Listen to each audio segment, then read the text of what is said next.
서울 성북구의 작은 요양병원. 겨울 햇빛이 창문에 희미하게 걸려있던 오후였다. 김지윤은 조용히 병실 문을 밀고 들어갔다.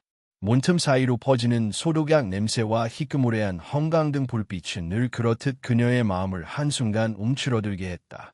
그러나 침대 위에서 몸을 잔잔하게 떨며 잠든 윤혜자 여사를 보는 순간 지윤은 부드러운 표정으로 바뀌었다. 30년 동안 시어머니였던 사람, 그리고 이제는 자신 외에는 누구도 기억하지 못하는 사람. 혜자 여사는 알츠하이머 진단을 받은 지 벌써 4년째였다. 하지만 이상하게도 그녀의 흐릿한 기억 속에서 또렷하게 남아있던 이름은 아들 이태연도, 그의 재혼한 아내 한석영도 아니었다. 오로지 김지은. 마치 오래전부터 각인되어 있었던 것처럼 그녀는 지윤을 보면 웃었고 지윤이 손을 잡아주면 아이처럼 고요해졌다. 지윤은 조용히 의자에 앉아 이불 끝을 다정하게 펴주었다. 어머니, 저 왔어요. 오늘은 좀 괜찮으세요? 혜자 여사는 천천히 눈을 떴다. 초점 없는 눈동자가 허공을 헤매다 지윤의 얼굴을 발견하자 마치 한동안 찾던 사람을 만난 듯한 안도감이 번졌다. 은아, 왔구나. 지윤의 가슴은 울컥했다. 이 한마디 때문에, 이 미약한 인사 한 줄 때문에 그녀는 매일같이 이곳을 찾았다. 아무도 자신을 부르지 않는 이름을 이 요양병원에서는 유일하게 누군가가 기억해주고 있었다. 지윤의 삶은 늘 조용했다. 남편 이태영과 결혼한 20살 초반부터 그녀의 인생은 온전히 시댁이라는 울타리 안에서 돌아갔다. 아침에 눈을 뜨면 시부모님 식탁을 차리고 저녁에는 시동생 도시락까지 챙겨야 했다. 그러면서도 아이는 끝내 갖지 못했다. 병원에서는 문제가 없다고 했지만 시어머니는 늘 지인 탓을 했다. 여자가 애도 못 낳으면 무슨 소용이나. 우리 집대가 끊기게 생겼다. 그 말들을 들으면서도 지윤은 그저 고개를 숙이고 웃었다. 그러다 결국 남편은 30해가 지나 새파란 여자와 바람이 났고 어느 날 지윤의 60번째 생일, 태연은 아무렇지 않게 말했었다. 우리 그만하자. 난 새 인생을 살고 싶어. 집도 가게도 모두 남편 명의였기에 지윤은 빈손으로 쫓겨나다시피 나왔다. 충격에 숨이 멎을 것 같았지만 이상하게도 그 순간 가장 먼저 떠오른 얼굴은 시어머니였다. 혜자 여사는 누가 돌봐드리지? 그녀는 그 질문 하나만으로 다시 이 병원으로 발걸음을 옮겼다. 이혼한 며느리라 해도 자신을 30년 동안 불러온 그 이름을 버릴 수 없었다. 지윤이 따뜻한 손으로 시어머니의 손을 감싸 쥐었다.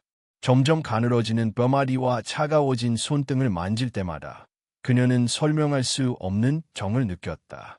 지윤아. 혜자 여사는 지윤의 손을 매달리듯 붙잡았다. 내가 와서 다행이다.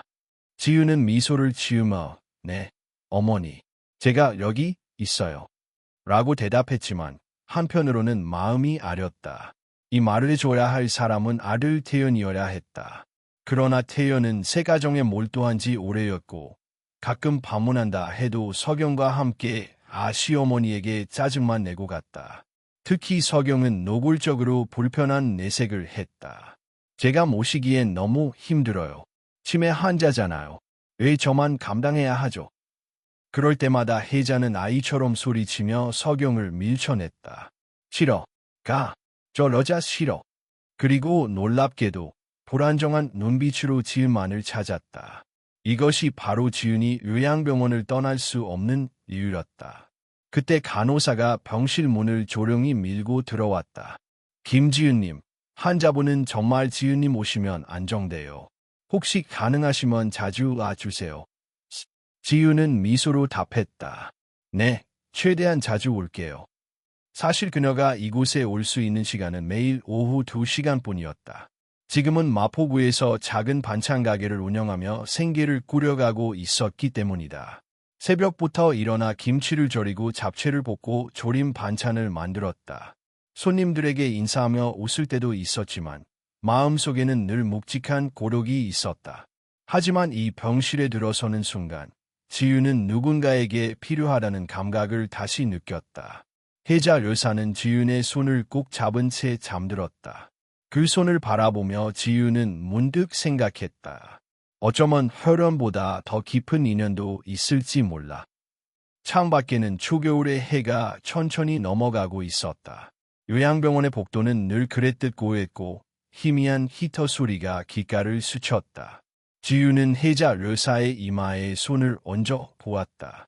어머니, 전 괜찮아요. 그러니까 편안히 주무세요. 그녀는 속으로만 말했지만 마치 시어머니가 그 말을 들은 듯 안정된 숨소리를 내며 잠들었다. 지유는 오래도록 그 손을 잡은 채 앉아 있었다. 그 누구에게도 기대지 못했던 30년이었지만 이 순간만큼은 마음 깊은 곳에서 아주 작은 온기가 피어오르고 있었다. 지유는 자신도 모르게 중얼거렸다. 어머니, 제가 끝까지 지켜드릴게요.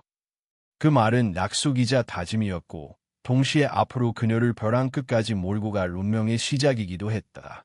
지유는 요양병원 문을 나서며 서늘한 바람을 마주했다. 겨울의 초입, 성북구의 거리는 늘 그렇듯 조용했지만 병원에서 나오면 마음 한편이 공허해지는 느낌은 여전했다. 늘 누군가를 떠나야 하는 자리에서 느끼는 오묘한 슬픔이었다. 하지만 이제는 이 감정조차 익숙했다. 버스를 타고 가는 동안 지유는 자연스럽게 과거로 돌아갔다. 자신이 이 집안에 들어오던 20살 웃도는 나이, 아직 사회 경험도 적고 마음도 여린 시절이었다. 이태연과의 결혼은 순식간에 이루어졌고 결혼식 직후 그녀는 곧바로 이태연의 가족들과 함께 사는 시댁살이를 시작했다. 시작은 그다지 나쁘지 않았다. 당시의 윤혜자 료사는 까다롭고 엄격했지만 그래도 집안일을 무난하게 해내는 지윤에게 큰 문제를 일으키지는 않았다. 그러나 결혼 후 3년, 5년이 지나도 아이 소식이 없자 분위기는 점점 바뀌기 시작했다. 지윤아, 병원은 제대로 다니는 거니?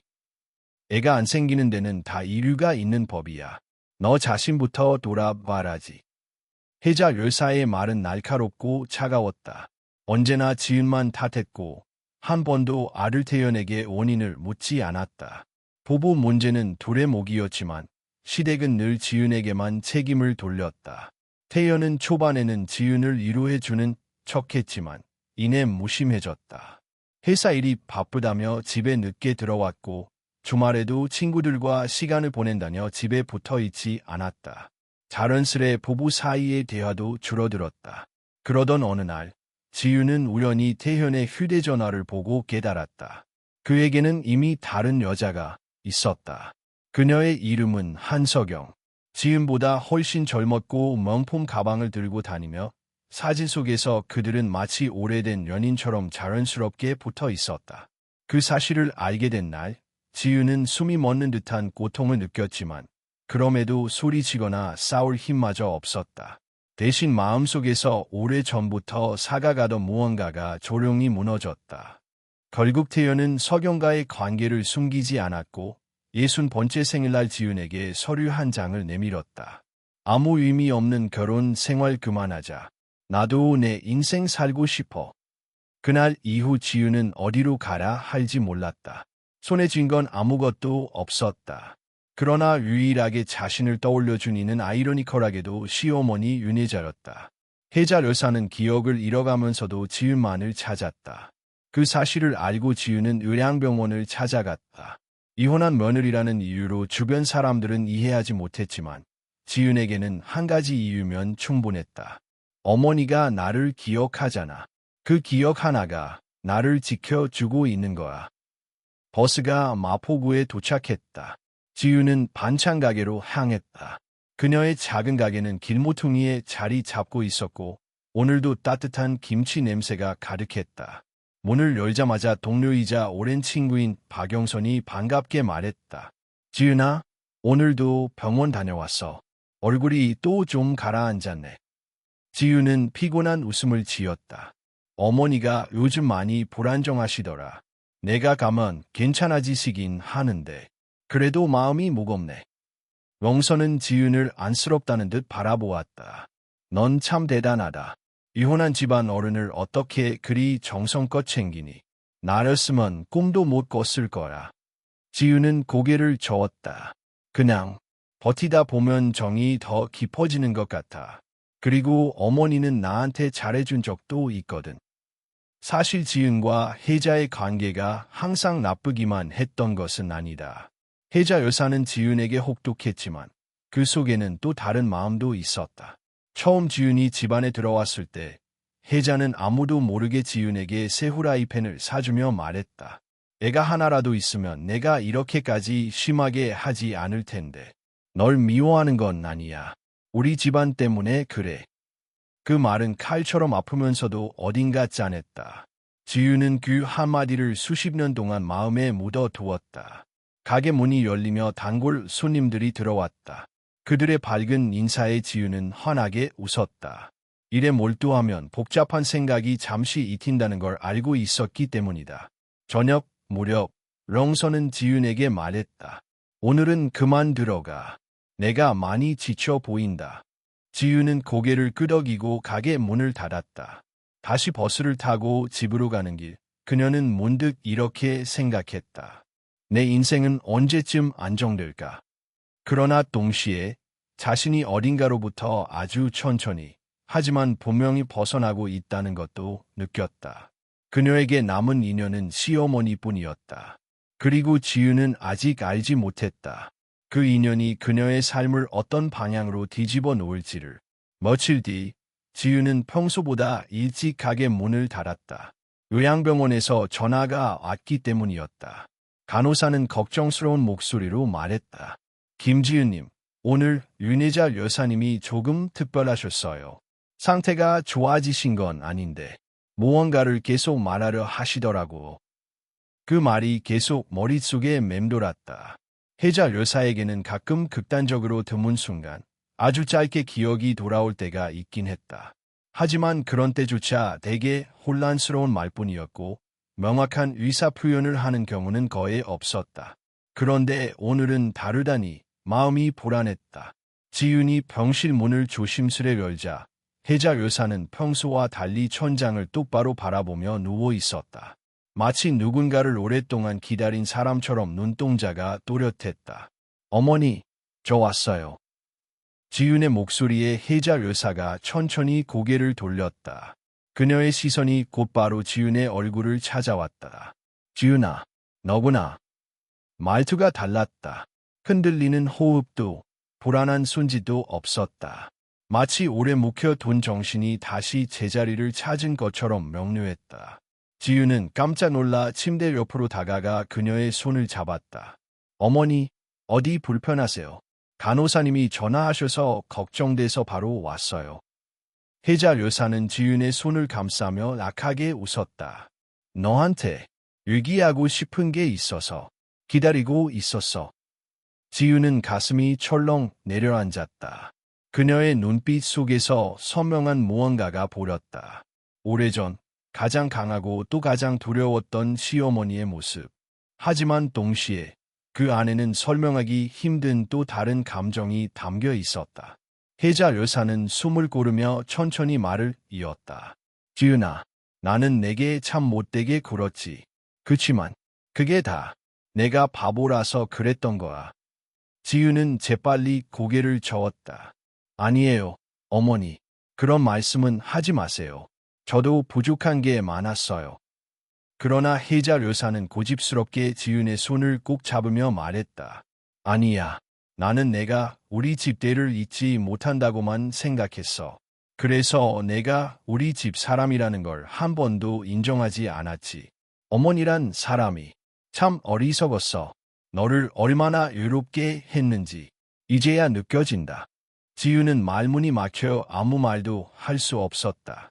30년 동안 들었던 모든 상처와 그로 인해 쌓인 모든 감정이 이 순간 뒤섞여 터져나올 것 같았다. 어머니.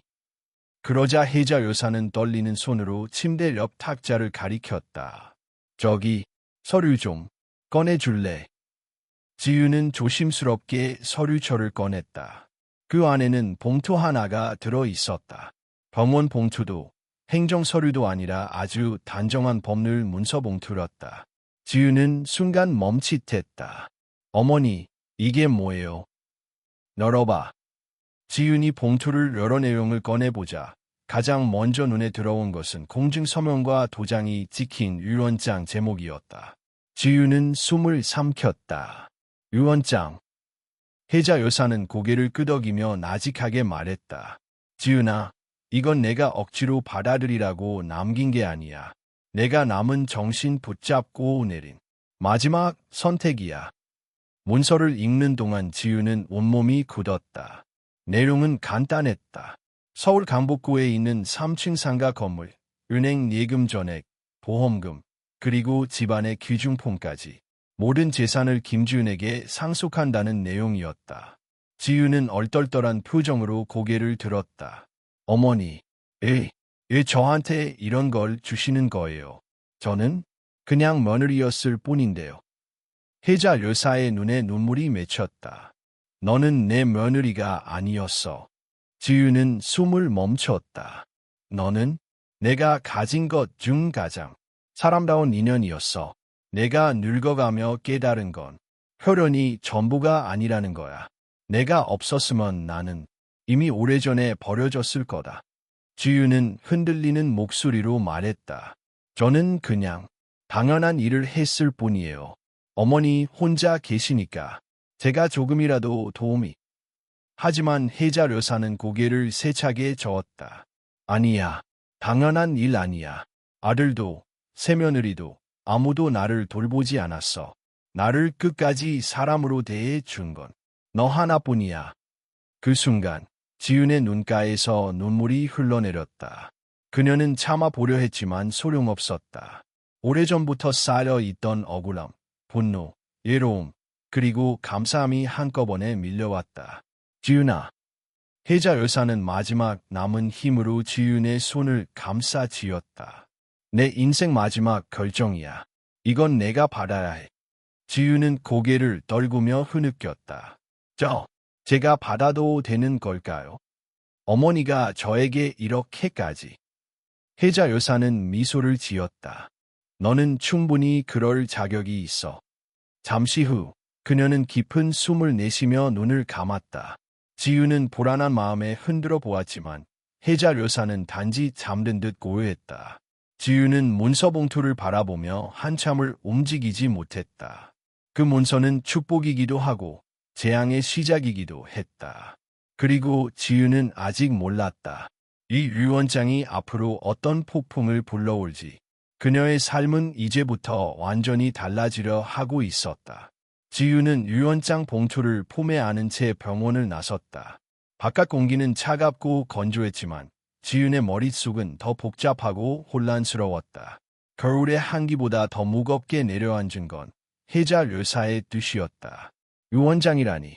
그것도 재산 전부를 자신에게 남긴 유언장이라니.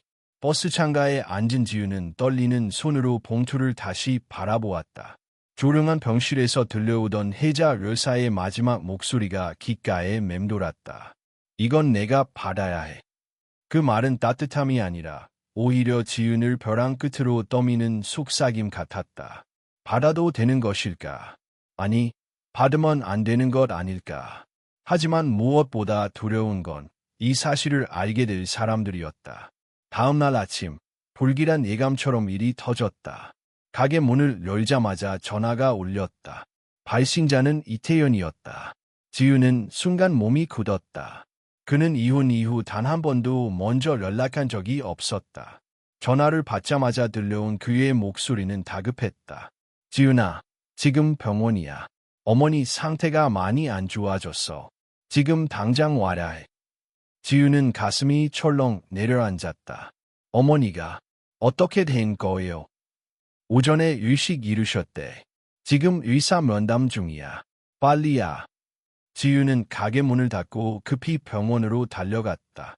요양병원 응급실 앞. 태연과 서경이 나란히 서 있었고 둘의 얼굴은 잔뜩 굳어 있었다. 지윤을 본 태연은 놀란 듯했지만 곧 불편한 표정으로 돌아섰다. 아서. 서경은 차갑게 쳐다보며 말했다. 이제 아도 뭐가 달라지겠어요. 지윤은 답하지 않았다. 그저 의사에게 다가가 상황을 들었다. 의사는 무거운 얼굴로 말했다. 환자분은 지금 혼수 상태입니다. 기력이 많이 떨어지셨습니다. 오늘 밤이 고비가 될 것 같습니다. 그 말을 듣자 지은의 다리가 풀려 주저앉을 뻔했다. 어제 그녀와 눈을 마주치고 명확히 대화를 나눴던 사람이 오늘은 의식 없이 숨만 간신히 이어가고 있다니.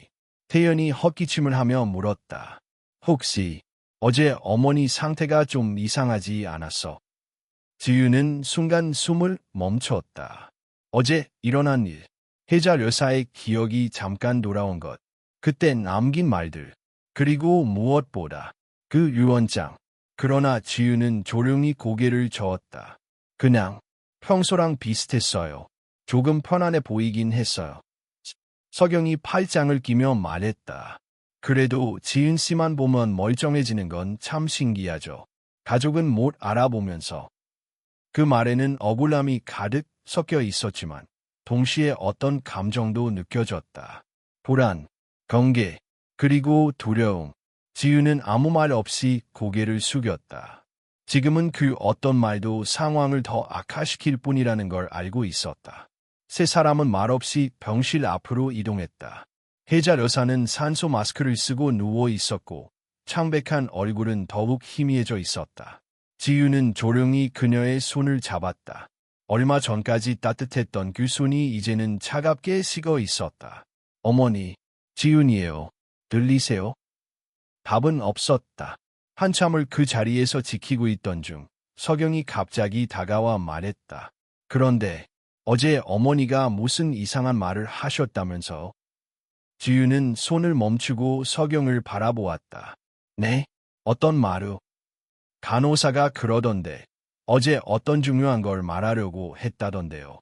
혹시 들은 거 없어요? 그 말은 날카로운 눈초리와 함께 날아왔다. 마치 처음부터 무언가를 의심하고 있던 사람처럼 지윤의 심장이 쿵 내려앉았다. 그러나 그녀는 고요한 표정을 유지한 채 말했다. 제가 갔을 때는 그냥 평소처럼 저를 찾으셨어요. 특별한 얘기는 없었어요. 서경은 의심스러운 눈으로 지윤을 바라봤다. 그 눈빛은 마치 훗날 닥칠 폭풍의 전조처럼 날카롭게 꽂혔다. 그때 병실 안에서 작은 신음이 들렸다. 셋은 놀라서 동시에 시어머니를 바라보았다. 혜자 여사는 미세하게 눈꺼풀을 떨고 있었다. 어머니. 지윤이 급히 손을 잡았다. 혜자 여사가 천천히 눈을 떴다. 그러나 시선은 반쯤 흐려지고 불안정했다. 태연이 다급히 말했다. 엄마, 나 보러. 태연이. 그러나 혜자 여사의 시선은 태연을 지나쳐 바로 지윤에게 멈췄다. 입술이 아주 약하게 떨리더니 간신히 목소리가 흘러나왔다. 지윤아. 그 한마디는 방 안의 공기를 얼어붙게 만들었다. 태연의 표정은 경악에 가까웠고 서경은 이를 악문 채 고개를 돌렸다. 지윤은 그 상황이 너무 괴로워 고개를 숙였다. 그때 혜자 여사가 아주 작은 소리로 말했다. 고마워, 내 딸. 순간 병실 안의 모든 시간이 멈춘 듯했다. 지윤은 숨조차 쉬지 못했다. 태연은 충격으로 입술을 떨었고 서경은 얼굴이 하얗게 질렸다. 그러나 혜자 여사는 그 말을 끝내자마자 힘없이 눈을 감았다. 지윤은 울먹이며 손을 붙잡았다. 어머니, 어머니. 하지만 그녀는 다시 눈을 뜨지 않았다. 그날 밤, 르네자 여사는 끝내 세상을 떠났다. 그리고 동시에 지윤의 삶을 뒤흔들 거대한 파도가 모습을 드러내기 시작했다. 유언장도 시어머니의 마지막 말도 이제 숨길 수 없는 진실의 문을 열어젖히고 있었다. 르네자 여사의 장례식은 차갑고도 조용하게 치러졌다. 겨울비까지 내려 장례식장 주변은 더 무거운 분위기에 잠겨 있었다. 지윤은 영정 앞에서 조용히 절을 올렸다. 사진 속 혜자 여사는 생전보다 훨씬 온화한 표정이었다. 그 미소가 마지막 순간 남긴 말들과 겹쳐지며 지윤의 가슴을 다시 조여왔다. 장례식 내내 태연과 서경은 지윤에게 거의 말을 걸지 않았다. 특히 서경은 지윤이 조금이라도 다가가면 몸을 비키거나 노골적인 눈빛을 보내기 일쑤였다. 태연 역시 말없이 서류를 정리하며 감정을 숨기려 했지만 그의 손이 미세하게 떨리는 것을 지윤은 놓치지 않았다. 모든 절차가 끝난 후 사람들이 하나둘 자리를 떠났다. 장례식장 로비에 남은 사람은 지은과 태연, 그리고 석영뿐이었다. 침묵이 길게 이어지던 중 결국 석영이 입을 열었다. 지은 씨, 우리 얘기 좀 해야겠어요. 지은은 예상했던 일이기에 고개를 들었다. 무슨 얘기죠? 석영은 팔짱을 낀 채 비웃듯 말했다. 어제 어머니가 남긴 말, 기억하죠? 내 딸이라고 했던 그 말이요. 지은은 짧게 숨을 들이마셨다. 그건 어머니의 혼란 속에서. 혼란, 석영이 말을 끊었다. 그 말 한마디가 우리한테 어떤 의미인지 정말 몰라요. 태연이 곧바로 덧붙였다. 그 말 때문에 간호사들도 이상하게 보더라. 엄마가 지은이 당신을 딸처럼 생각했다고. 지은은 조용히 말했다. 어머니는 늘 저를 기억하셨어요. 그건 치매 환자분들의 특정한 기억 패턴일 뿐이에요. 그러나 태현의 목소리는 점점 높아졌다. 그럼 유언장은 뭐야? 지윤의 심장이 순간 멎었다. 태현은 지윤의 눈을 똑바로 바라보며 말했다. 엄마 방 서랍을 정리하다가 문서 봉투를 찾았어. 변호사 도장까지 찍힌 유언장. 그게 얘 너한테 있는지 설명해봐. 석영도 날카롭게 덧붙였다. 우리 어머니 재산 전부를 지윤 씨가 가져가야 하는데요. 지윤은 조용히 숨을 토해내며 차분히 말했다. 어머니가 직접 제게 건네셨어요. 당신들이 모르는 시간에. 거짓말하지 마. 석영이 목소리를 높이며 앞으로 걸어왔다. 어머니는 당신만 찾았지. 우리를 유면했어. 그건 치매 때문이잖아. 그런데 유언장은 왜 그렇게 또렷하게 남기셨을까? 태연도 석영 옆으로 다가오며 말했다. 지윤아, 솔직히 말해. 너 엄마에게 뭐라고 한 거야? 지윤의 눈이 크게 흔들렸다. 그런 말? 어떻게 할 수 있어요? 그럼 대체 왜 하필 너한테 전부 상속하는 유언장을 남겼겠어? 태연이 소리쳤다. 지윤은 할 말을 잃었다. 이 순간이 오리라는 걸 알고 있었지만 이렇게 빠르고 공격적으로 다가올 줄은 몰랐다. 그때 장례식장 문이 열리며 한 남자가 들어왔다. 양복 차림의 검은 서류 가방을 든 그는 고개 숙여 인사했다. 실례합니다. 혹시 이태연 님과 김지은 님 맞으신가요? 태연이 경계하며 물었다. 누구시죠? 저는 윤혜자 여사님의 유언 집행을 맡은 변호사 최도륜입니다. 장례가 끝나는 대로 가족분들을 만나 뵙고 싶었습니다. 석영이 팔짱을 더 세게 끼며 말했다. 좋아요. 그럼 설명해 보시죠. 어떻게 그런 유언장이 나올 수 있는 겁니까? 최도윤 변호사는 침착하게 자리로 이동해 서류를 펼쳤다.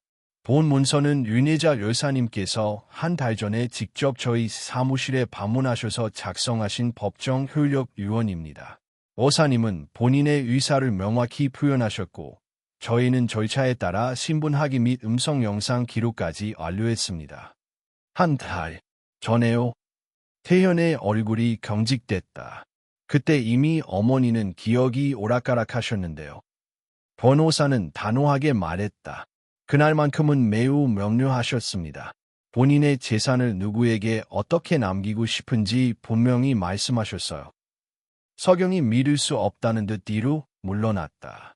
그럼 정말로 전부를 김지은 씨에게. 변호사는 고개를 끄덕였다. 내 상가 건물, 예금, 보험금, 소유주택까지 전부입니다. 장례식장 공기가 얼어붙었다. 태연은 숨을 크게 몰아쉬며 지윤에게 소리쳤다. 지윤아, 이게 말이 돼. 엄마가 얘 너한테 이런 걸 다 주겠어. 지윤은 입술을 깨물고 말했다. 저도 이유를 정확히 몰라요. 어머니가 직접 주신 유언장도 오늘 아침에야 펼쳐봤어요. 이유를 몰라. 태연은 분노로 얼굴이 빨개졌다. 그럼 받아들인다는 건 알고 있었겠네. 지윤은 고개를 저었다. 전 아직 아무것도 결정하지 않았어요. 하지만 석영은 냉혹하게 말했다. 우린 인정 못해요. 이건 분명히 뭔가 조작이 있거나 어머니가 정신이 흐려졌을 때 속아서 작성한 거예요. 태연도 곧바로 말했다. 그래, 이건 법적으로 문제 삼을 거야. 난 절대 이런 유언 인정할 수 없어. 지유는 충격의 말이 나오지 않았다. 변호사 최도류는 침착하게 말했다. 유언장이 무효가 되려면 분명한 증거가 있어야 합니다. 본 유언장은 적법한 절차를 모두 거쳐 작성된 문서입니다. 그러자 서경이 소리쳤다. 그럼 이게 다 진짜라면 우리에게는 남는 게 뭐예요? 태연은 분노를 억지로 누르며 변호사를 향해 삿대질했다. 난 싸울 거라. 재산을 빼앗기라는 말이야. 어머니가 나를 버리고 며느리한테 모든 걸 넘겼다는 걸 내가 받아들일 거라고 생각해. 지유는 그제야 조용히 입을 열었다. 태연 씨, 저도 혼란스러워요. 이게 저에게 주어진 건지, 마지막 순간까지 저를 찾으셨는지, 저도 감당이 안 돼요. 그러나 태연은 듣지 않았다. 그만둬. 이제부터 너는 우리 가족이 아니야. 그리고 그는 지윤을 향해 손가락을 겨눴다. 우리는 법정에서 만나게 될 거야. 지윤은 천천히 눈을 감았다. 그리고 조용히 깨달았다. 이 제사는 축복이 아니라 재앙이었다. 혜자 열사의 마지막 선택은 결국 지윤을 또 다른 폭풍 속으로 밀어넣고 있었다. 밖에는 겨울비가 더 세게 쏟아졌다. 그리고 싸움은 이제 막 시작되고 있었다. 지윤은 장례식장 앞에서 가만히 서 있었다. 차가운 겨울비가 옷깃에 스며들었지만 그녀는 움직이지 않았다. 건물 안에서 태연과 서경이 변호사와 언성을 높이며 계속 다투는 소리가 희미하게 들렸다. 그러나 지윤은 그 소리를 더 이상 듣고 싶지 않았다. 모든 말이 그녀의 가슴을 무자비하게 찌르고 있었기 때문이다. 법정에서 보자. 태연의 마지막 말이 귓가에서 계속 울려 퍼졌다. 30년 동안 함께 살았던 남자가 한때 서로의 미래를 약속했던 사람이 이제는 적이 되어 그녀를 공격하고 있다. 지유는 천천히 숨을 들이마셨다. 조금만 더 강인해지자. 조금만 더 버티자. 하지만 마음속 어딘가에서는 작은 목소리가 떨리고 있었다. 나 정말 이 싸움을 해야 하는 걸까? 그때 뒤에서 발걸음 소리가 들렸다. 지유는 돌아보지 않아도 알 수 있었다. 변호사 최도륜이었다. 김지인 씨. 지유는 천천히 돌아섰다. 지금 많이 힘드시죠? 지유는 웃으려 했지만 제대로 되지 않았다. 솔직히 너무 혼란스러워요. 제가 이런 걸 감당할 사람이 아니에요. 최도륜은 조심스럽게 고개를 끄덕였다. 충분히 이해합니다. 하지만 윤혜자 열사님의 의지는 명확했습니다. 그분이 왜 그런 결정을 내렸는지는 본인만이 아시겠죠. 지유는 시선을 떨구었다. 잘 모르겠어요. 어머니가 저에게 이렇게 큰 짐을 남기셨는지. 짐이라 생각하지 않으셔도 됩니다. 아니요. 이건 짐이에요. 이제부터 저는 아들 부부와 싸워야 하잖아요. 그 사람들은 절대 물러서지 않을 거예요.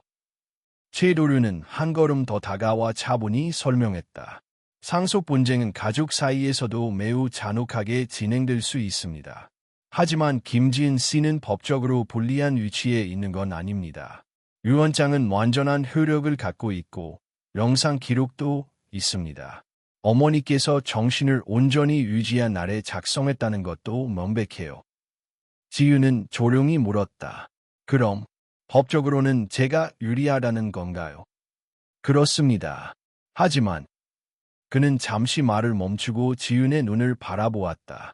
문제는 법이 아니라 감정입니다. 이태연 씨와 한석영 씨는 받아들이지 않을 겁니다. 그들의 분노는 논리가 아니라 감정에서 나오는 것이니까요. 지유는 깊은 숨을 내쉬었다. 그 말이 더 무겁게 가슴에 박혔다. 그분들이 원하는 건 재산일까요? 아니면 어머니의 마지막 결정에 대한 인정일까요? 변호사는 짧게 생각하다가 말했다. 둘 다겠죠. 재산은 현실적인 문제고 어머니의 선택은 감정적인 문제니까요. 지유는 고개를 끄덕였다. 저도 어머니의 선택이 믿기지 않아요. 하지만 억지로 받아들이라고 강요받은 것도 아니에요. 저는 그냥 그 순간 옆에 있었던 사람일 뿐인데. 그러나 그 단순함이 가장 큰 문제였다. 그녀가 옆에 있었다는 사실. 그것만으로도 태연과 서경은 지윤을 의심하고 미워할 것이다. 지윤은 조용히 말했다. 만약 제가 상속을 포기하면 어떻게 되나요? 최도류는 놀란 표정으로 지윤을 바라보았다. 포기요? 생각해 보신 건가요? 네, 이 싸움을 하고 싶지 않아요. 어머니도 이런 갈등을 바라진 않으셨을 거예요. 변호사는 한숨을 쉬며 말했다. 김지은 씨, 그 결정을 하기엔 너무 이릅니다. 상속은 단순한 돈이나 재산 문제가 아닙니다. 이것은 윤혜자 여사님이 직접 선택하신 마지막 흔적이자 그분이 김지은 씨를 어떻게 생각했는지 보여주는 단서입니다. 지유는 입술을 깨물었다. 저는 그 흔적 때문에 오히려 더 고통스러워. 변호사는 잠시 침묵했다. 그리고 조용히 말했다. 당장 결정을 내리지 말고 시간이 조금 지난 뒤에 얘기해 봅시다. 지유는 작은 목소리로 대답했다. 네. 한참 더 이야기를 나눈 뒤 지유는 천천히 집으로 향했다. 무거운 공기 속에서 버스를 타고 창밖을 바라보며 생각에 잠겼다. 태연, 서경, 시어머니의 마지막 말, 그리고 손에 쥔 유언장 봉투. 그 모든 것이 그녀의 삶을 거칠게 흔들고 있었다. 그날 밤, 지유는 책상 위에 유언장을 올려두고 한참을 바라보았다. 그 문서 한 장이 가진 힘이 이렇게도 크다니. 단지 종이인데도 사람들의 마음을 뒤흔들고 관계를 무너뜨리고 인생을 바꿔버린다. 지유는 조용히 문서를 접어 서랍 깊숙이 넣었다. 그리고 속삭이듯 말했다. 어머니, 제가 어떻게 해야 할까요? 답은 없었다. 그러나 어둠 속에서 혜자 여사의 마지막 말이 다시 떠올랐다. 내 딸? 지유는 고개를 떨구었다. 그 말이 따뜻함인지, 상처인지, 축복인지, 저주인지 아직 알 수 없었다. 다음 날, 지윤의 반찬 가게 앞에는 예상치 못한 광경이 펼쳐졌다. 누군가가 새벽부터 가게 문 앞에 서 있었던 것이다. 지윤은 놀라움과 보란 속에서 다가갔다. 그 사람은 고개를 들었다. 이태연이었다. 그의 눈빛은 밤새 잠을 이루지 못한 사람처럼 붉게 충혈되어 있었다. 하지만 분노만 있는 것은 아니었다. 그 안에는 절망과 혼란, 그리고 무너져가는 자존심이 엉켜 있었다. 태연은 지윤을 똑바로 바라보며 말했다. 지윤아, 우리 얘기 좀 하자. 그 말이 폭풍의 중심으로 들어가는 초대장처럼 느껴졌다. 지윤은 천천히 숨을 들이마셨다. 그리고 겨울 아침의 차가운 공기 속에서 운명을 뒤집는 대화가 시작되려 하고 있었다. 지윤은 가게 앞에 서 있는 태연을 바라보며 잠시 말을 잃었다. 지난밤의 분노가 그대로 이어질 것이라 생각했지만 지금 그의 얼굴에는 단순한 화가 아니라 더 복잡한 감정이 섞여 있었다. 죄책감, 초조함, 그리고 어딘가 무너진 표정. 지윤아, 잠깐만 시간 좀 내줄 수 있어? 태연의 목소리는 떨리고 있었다. 지윤은 조심스럽게 문을 열고 안으로 들어갔다. 태연도 조용히 따라 들어왔다. 반찬 가게 안은 새벽 공기 때문에 조금 차가웠고 김치 냄새가 희미하게 남아 있었다. 앉아. 지윤이 작은 테이블을 가리켰다. 태연은 의자에 앉자마자 깊은 한숨을 내쉬었다. 그는 손가락을 깍지 낀 채 한참을 뜸들였다. 지윤아, 어제는 미안했다. 지윤은 그의 얼굴을 바라보았다. 30년을 함께 살았던 남자였지만 이제는 낯선 사람처럼 느껴졌다. 그러면서도 그의 사과는 너무나 오랜만이라 마음이 흔들렸다. 갑자기 너무 많은 일이 벌어진 것 같아서 나도 정신이 없었어. 지윤은 조용히 물었다. 그래서 오늘은 무슨 얘기를 하려고 온 거예요? 태연은 숨을 고르고 말했다. 지윤아, 내가 악의적으로 그런 건 아니라고 생각해. 유언장 얘기 말이야. 엄마가 널 따랐다는 건 나도 알고 있었고. 지윤은 눈을 깜빡였다. 이 말은 예상하지 못했다. 태연은 고개를 들어 지윤을 바라보았다. 솔직히 말하면 내가 엄마한테 잘못했어. 많이 못했지. 바쁘다는 핑계로, 힘들다는 핑계로 엄마를 외면했어.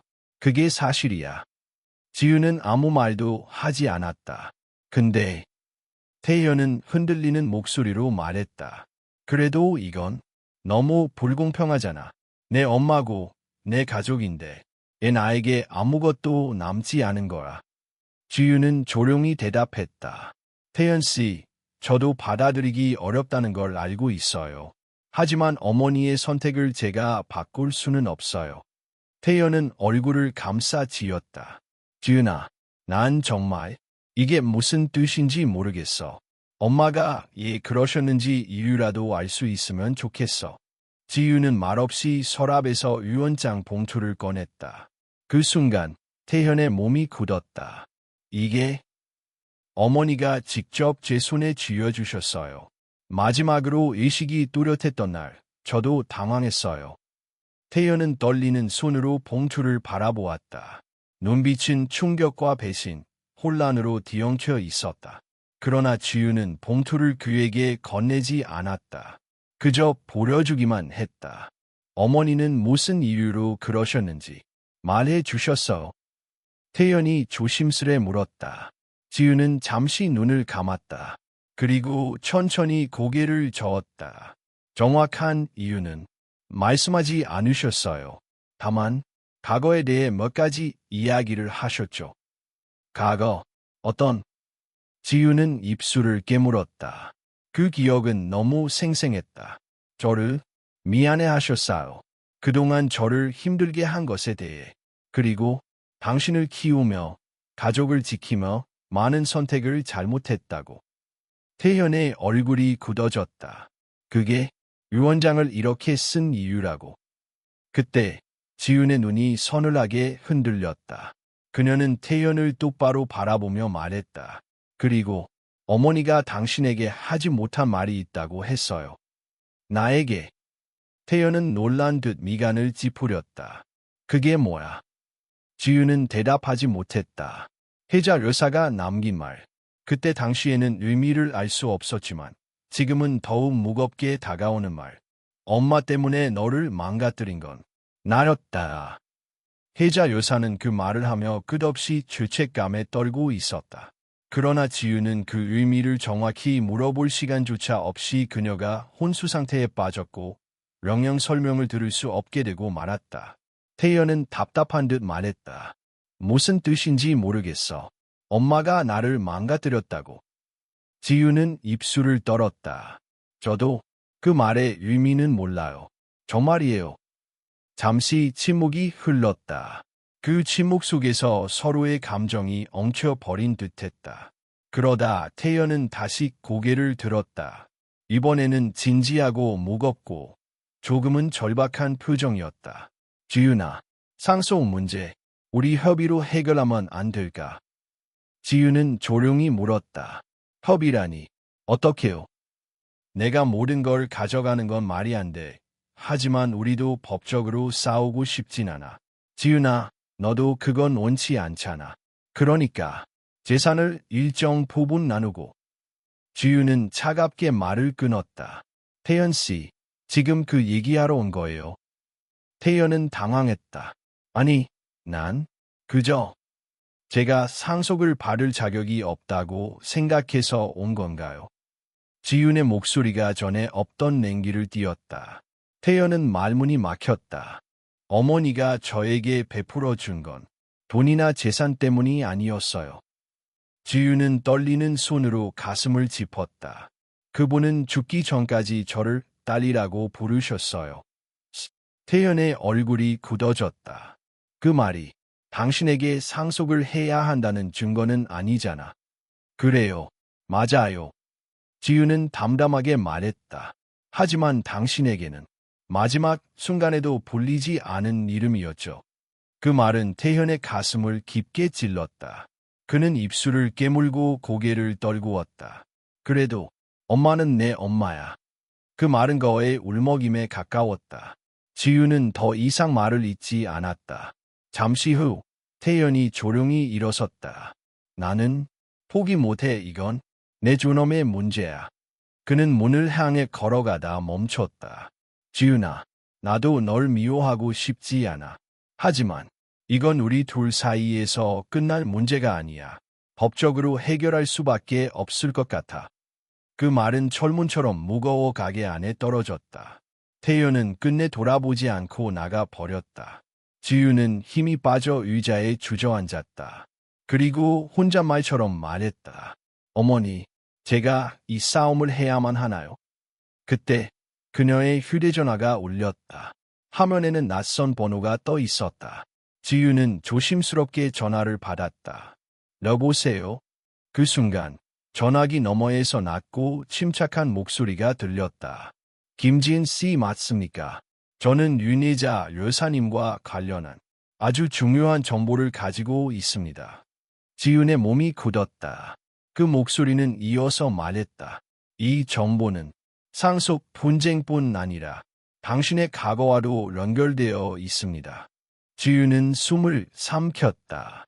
폭풍은 아직 시작도 하지 않았다. 지윤은 낯선 목소리를 들으며 손에 쥔 휴대전화가 미세하게 떨리고 있다는 사실을 뒤늦게 깨달았다. 그 목소리는 낮고 단단했으며 어떤 감정을 숨기고 있는 듯했다. 제가 누구라고요? 지윤이 조심스럽게 물었다. 전화기 너머의 남자는 잠시 침묵하다가 말을 이었다. 직접 만나 뵙고 말씀드리는 게 좋겠습니다.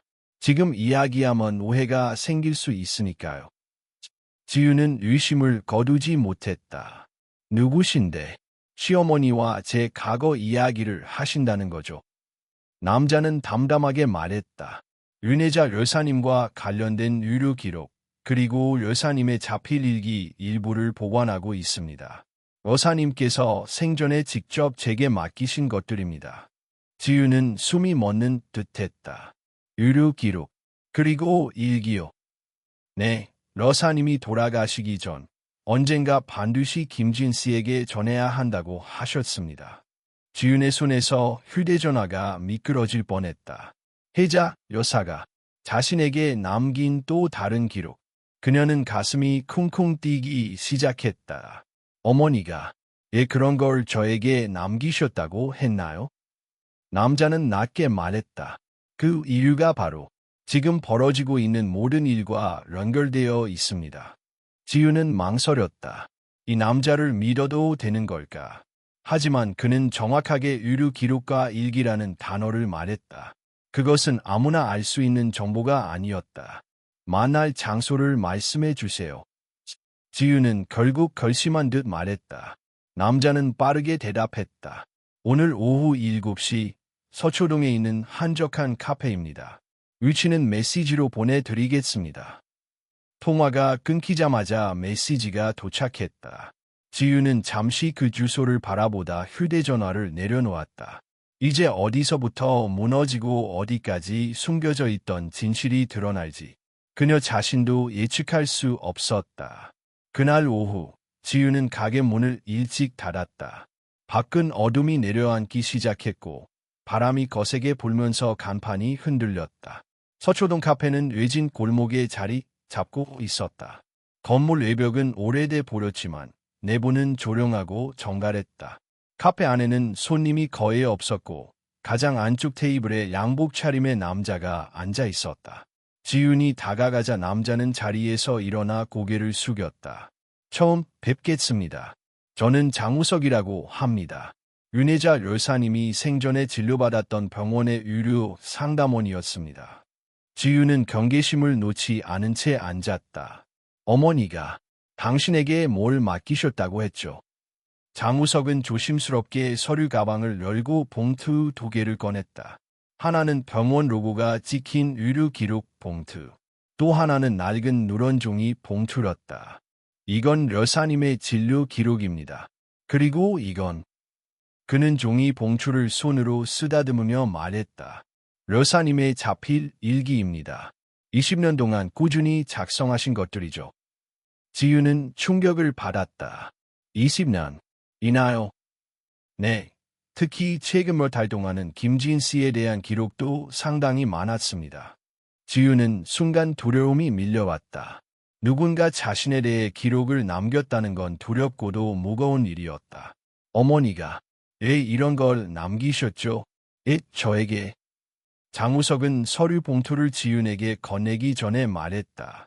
여사님은 마지막 진료 날 저에게 이렇게 말씀하셨습니다. 내가 가장 후회하는 일이 뭔지 그 아이가 언젠가 알게 될 거예요. 그리고 그 아이는 내 죄를 알고 있어야 한다고 하셨습니다. 지윤은 심장이 내려앉는 듯했다. 아니요. 장우석은 지윤의 눈을 바라보며 조용히 말했다. 김지은 씨, 여사님께서 왜 당신을 내 딸이라고 불렀는지 궁금하시죠? 지윤은 숨도 쉬지 못했다. 그건 단순한 치매 증상이 아니었습니다. 지윤의 손이 떨리기 시작했다. 그 말은 무슨 뜻이죠? 장우석은 봉투를 책상 위에 내려놓으며 말했다. 유전적 검사를 해보셨나요? 지윤은 얼어붙었다. 네? 무슨 검사를요? 여사님은 치매 초기 때 유전 상담을 받으셨습니다. 그런데 상담 과정에서 매우 이상한 기록을 남기셨어요. 지윤은 두려움에 삼켜진 듯 낮게 물었다. 기록이라면 어떤? 장우석은 의료 기록 봉투를 밀어놓았다. 여사님은 당시 이렇게 말했습니다. 내가 키운 아이가 내 아이인지 확인해달라. 지윤은 머리가 하얗게 변했다. 아이, 아니요. 누구를 말하는? 장우석은 단호하게 말했다. 김지은 씨입니다. 순간 지윤은 숨이 턱 막혀왔다. 온몸에 피가 빠져나가는 듯 어지러웠다. 저는 어머니의 며느리였어요. 어떻게 그런? 장우석은 고개를 저었다. 여사님에게는 오래된 상처가 있었습니다. 30년 전 당신이 태어나던 시기쯤 여사님은 큰 병원에서 일정 기간 입원해 계셨습니다. 저는 그 사실을 몰랐어요. 지윤의 목소리는 거에 끊어질 듯 떨렸다. 그 시기 여사님은 큰 심리적 충격을 겪고 계셨고 출산에 대한 기록도 일부 누락돼 있습니다. 출산. 지윤은 믿을 수 없었다. 장우석은 마지막 결정을 내린 듯 일기 봉투를 내밀었다. 직접 읽어보세요. 제가 아는 건 일부뿐입니다. 하지만 분명한 건 여사님께서 당신에게 유산을 남긴 건 단순한 호의나 치매 증상이 아니라 당신을 향한 무언가 깊고 오래된 죄책감 때문이었다는 겁니다. 지윤은 봉투를 두 손으로 받았다. 그 순간 봉투의 무게가 천근만근처럼 느껴졌다. 혹시? 지윤은 떨리는 목소리로 물었다. 어머니가 제 친어머니일 가능성이 있는 건가요? 장우석은 확답을 피한 채 말했다. 모든 답은 그 안에 있습니다. 그리고 아마도 그 사실은 지금 벌어지는 상속 분쟁을 완전히 다른 방향으로 바꿔 놓을 겁니다. 지윤은 아무 말도 할 수 없었다. 그녀 앞에 놓인 봉투 2개, 과거의 그림자와 현재의 폭풍이 겹쳐져 있었다. 장우석은 자리에서 일어나 마지막으로 말했다. 조심하세요. 이 진실은 어떤 사람들에겐 절대 드러나지 않아야 하는 것입니다. 그 말과 함께 그는 조용히 카페를 떠났다. 지윤은 혼자 남았다. 손끝이 아직 떨리고 있었다. 눈앞의 봉투를 바라보며 그녀는 천천히 숨을 들이쉬었다. 그리고 마침내 봉투의 첫 장을 조심스레 펼쳤다. 카페 안은 조용했고 밖에서는 겨울바람이 간판을 스치는 소리가 들렸다. 지윤은 떨리는 손끝으로 윤혜자 여사의 낡은 일기장을 펼쳤다. 첫 장에는 흐릿한 필체로 날짜가 적혀 있었다. 1995년 3월 12일. 지윤이 태어난 해였다. 지윤은 숨을 고르며 페이지를 넘기기 시작했다. 오늘도 잠을 이루지 못했다. 내가 지켜야 할 것과 버려야 할 것 사이에서 너무 많은 갈등이 있다. 나는 잘못된 선택을 했다. 너무 큰 죄를 지었다. 지윤은 눈을 짚었다. 문장이 선명했다. 치매가 오기 전 훨씬 뚜렷했던 시절의 기록. 그녀는 다시 페이지를 넘겼다. 1995년 5월 2일. 나는 그날의 선택을 잊을 수 없다. 그 아이를 품에 안아야 한다는 생각뿐이었다. 하지만 세상은 내가 엄마가 되는 걸 허락하지 않았다. 지유는 일기장을 덮을 뻔했다. 그 아이라는 표현이 계속 반복되고 있었다. 그 아이가 누구인지, 아니, 누구일 가능성이 있는지 지유는 이미 알고 있었지만 인정하고 싶지 않았다. 페이지를 넘길수록 글씨는 흐트러졌고 문장은 더 고통스러워졌다. 1996년 1월 8일. 나는 그 아이를 멀리서 지켜보기로 했다. 그 집에서 키우는 것이 그 아이에게 더 나은 길이라고 모두가 말했다. 하지만 나는 아이의 울음소리를 잊지 못하는 걸까? 지윤의 숨이 거칠어졌다. 그 집, 그 아이, 그녀는 손을 꽉 쥐었다. 무언가 가슴속 깊은 곳이 찢겨나가는 느낌이었다. 다음 페이지. 필체는 더 흔들렸고 문장은 한층 절박했다. 1997년 7월 14일. 그 아이는 잘 자라고 있다. 하지만 내가 그 아이와 가까워질수록 진실을 말할 용기가 사라진다. 그 아이가 내 딸이라는 사실을 평생 숨기고 살 수 있을까? 지유는 흡사 심장이 멈출 것 같은 충격을 받았다. 손끝이 시리고 숨이 가빠졌다. 내 딸. 그 단어는 종이 위에 실제보다 더 크게 새겨져 있는 듯했다. 지유는 손으로 입을 가리고 고개를 숙였다. 머릿속에 수십 개의 장면이 번개처럼 스쳐 지나갔다. 시어머니가 자신을 바라보던 눈빛, 내 딸, 마지막 순간의 그 말, 그리고 이유 없이 자신에게 유산을 남긴 결단. 모든 것이 이어지고 있었다. 하지만 지유는 부정하고 싶었다. 이건 말도 안 돼. 지유는 속삭였다. 그녀는 또 다른 페이지를 넘겼다. 이번에는 더 충격적인 날짜가 적혀 있었다. 1995년 1월 24일. 지윤이 태어난 날이었다. 일기의 글씨는 눈물이 떨어진 듯 번져 있었다. 오늘 내가 아이를 품에 안았다. 작고 따뜻했다. 그 아이만은 지켜야 한다고. 무슨 일이 있어도 행복하게 만들어야 한다고 다짐했다. 하지만 나는 너무 약했다. 너무 많은 것에 휘둘렸고 결국 그 아이를 내 손으로 떠나보내야 했다. 지윤의 시야가 흐려졌다. 겨우 글씨를 따라가고 있었다. 내 죄는 아직 끝나지 않았다. 그 아이를, 지은이를 나는 평생 죄책감으로 바라봐야 할 것이다. 자신의 이름, 또렷하게 적혀 있었다. 지유는 일기장을 덮고 두 손으로 머리를 감쌌다. 왜 이제야 말하는 거예요, 어머니? 그녀의 눈에서 눈물이 뚝뚝 떨어졌다. 혜자 여사는 평생을 죄책감으로 살았고 지유는 평생을 진실을 모른 채 며느리로 살았다. 그 순간 지유는 깨달았다. 혜자 여사가 마지막 순간까지 자신을 붙잡았는지 내 딸이라고 불렀는지 그녀에게 모든 재산을 남겼는지 그것은 부담이나 호의, 보상 차원이 아니라 엄마로서 자신의 아이에게 남기고 싶은 마지막 사랑이었다. 지유는 일기장을 꼭 끌어안았다. 눈물이 끝도 없이 흘렀다. 그러나 충격은 여기서 끝나지 않았다. 의료 기록 봉투도 아직 열어보지 않은 상태였다. 지유는 떨리는 손으로 의료 기록 봉투를 뜯었다. 첫 페이지에는 큰 제목이 적혀 있었다. 유전자 검사 결과 보고서. 지유는 숨을 삼켰다. 보고서는 의료상담원인 장우석이 말한 내용을 뒷받침하고 있었다. 검사 대상은 은혜자, 그리고 신생아 A. 신생아 A의 이름은 기록되어 있지 않았지만 생년월일은 1995년 1월 24일 지윤의 생일이었다. 그리고 결론 부분에 적힌 글을 읽는 순간 지윤은 그 자리에 얼어붙었다. 유전적 일치율 99.983%, 모자 관계로 판단됨.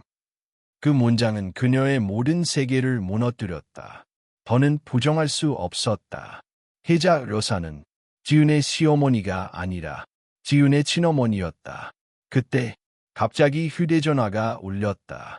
지윤은 급히 눈물을 닦고 화면을 바라봤다. 발신자 한석영.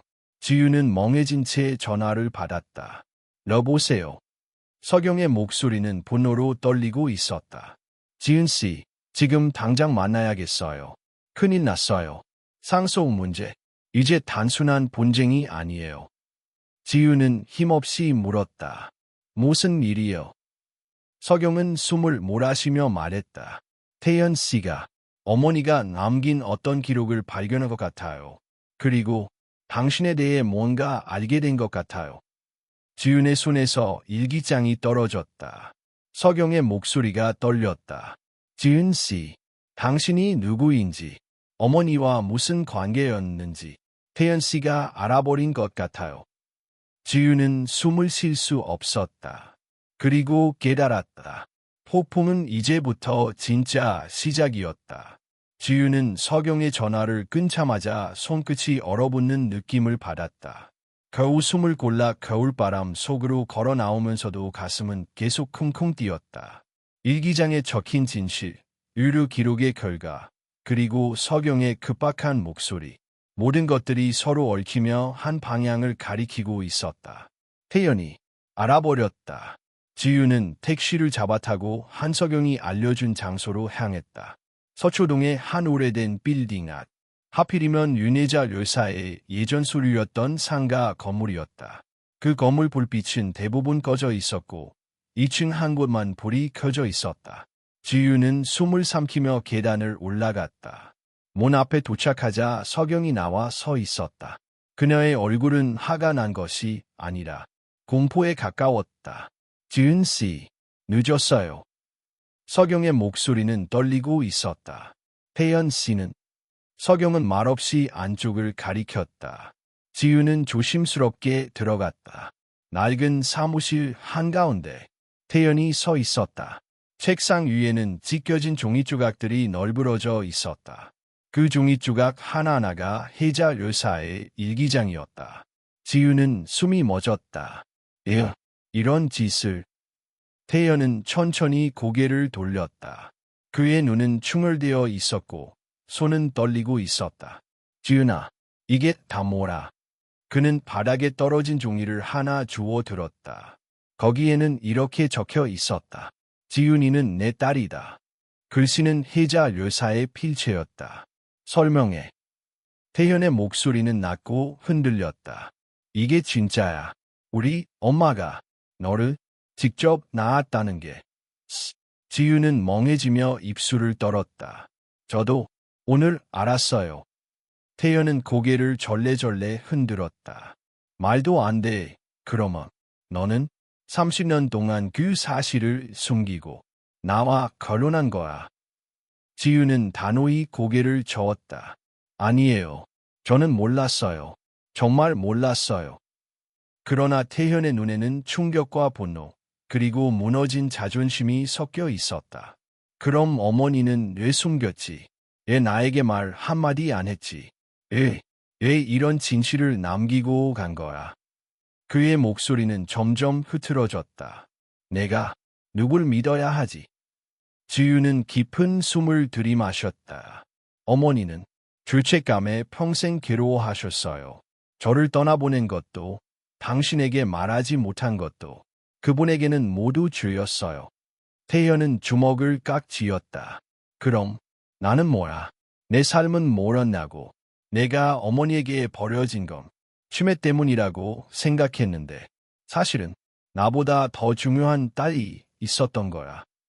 지윤의 가슴이 무너져 내렸다. 그렇다고 해서 당신은 버려진 게 아니에요. 어머니는 당신을 사랑하셨어요. 그건 진실이에요. 사랑. 태연은 비웃듯 웃었다. 그럼 이 유산은 뭐야? 왜 당신에게만 다 남겼는데? 지윤은 서류 봉투를 꺼내 책상 위에 올려놓았다. 이건 제가 가져온 게 아니라 어머니가 남긴 선택이에요. 그 선택의 이유가 오늘 드러난 거죠. 태연은 눈을 질끈 감았다. 나는 이걸 받아들일 수가 없어. 내가 우리 가족이었고 동시에 우리 엄마의 딸이었다는 걸. 그는 흔들리는 눈으로 지윤을 바라보았다. 그럼 난 도대체 너와 어떤 관계였던 거야? 지윤은 아무 말도 하지 못했다. 그 말은 지윤의 가슴에도 깊은 상처로 꽂혔다. 그러자 옆에서 조용히 서경이 입을 열었다. 오빠, 이제 그만해. 서경의 목소리는 놀랍도록 차분했다. 진실을 알았으면 받아들여야 해. 태연은 부정하듯 고개를 저었다. 서경아, 어떻게 이렇게 침착할 수가 있어? 서경은 눈물을 꾹 참고 말했다. 나도 충격이야. 하지만 난 이제 알겠어. 얘 시어머니가 지윤 씨를 그렇게 유난히 챙기셨는지, 얘 마지막 순간까지 그 이름을 불렀는지. 이건 누구의 잘못이 아니야. 태연은 바닥을 바라보며 말했다. 그럼 우리 가족은 뭐가 되는 건데? 지윤은 그 순간 결심한 듯 앞으로 나섰다. 태연 씨. 지윤의 목소리는 단단했지만 슬펐다. 제가 상속을 모두 가져가지는 않겠어요. 태연과 서경은 동시에 지윤을 바라보았다. 어머니의 마음을 부정하고 싶지 않지만 이 재산 때문에 가족이 무너지는 건 원치 않아요. 지윤은 봉투를 책상 위로 밀었다. 재산과 상속권은 법적으로 정리하는 게 아니라 우리 셋이 합의해서 정리합시다. 태현의 눈이 흔들렸다. 정말 그렇게 생각하는 거야. 지윤은 고개를 끄덕였다. 눈빛에는 결심이 담겨 있었다. 전 돈을 원한 적이 없어요. 어머니가 저에게 남기고 싶었던 건 재산이 아니라 진실이었어요. 서경의 눈에서 눈물이 흘렀다. 지윤 씨, 고마워요. 그러나 태연은 여전히 말없이 있었다. 지윤은 조심스럽게 한 걸음 다가가 말했다. 태연 씨, 저는 당신에게 미안해요. 우리가 이런 진실을 모른 채 30년을 살았다는 게 이렇게까지 아프게 만들 줄을 몰랐어요. 태연은 한참 동안 아무 말도 하지 않았다. 그리고 천천히, 아주 천천히 고개를 들었다. 그의 눈에는 분노가 아니라 슬픔과 혼란, 그리고 조금의 포기가 떠올라 있었다. 지윤아, 우리 여기서 끝인가? 지윤의 눈가도 젖었다. 우리는 이미 오래전에 끝났어요. 단지 서로 인정하지 않았을 뿐이에요. 태연은 조용히 두 눈을 감았다. 긴 겨울이 그들 사이를 지나가는 듯했다. 잠시 후 태연은 가장 힘든 결정을 내린 사람처럼 천천히 고개를 끄덕였다. 그래, 인정할게. 너는 엄마의 딸이었고 그게 진실이야. 지윤은 숨을 삼켰다. 태연은 마지막으로 말했다. 정리는 우리 셋이 함께하자. 싸우지 말고.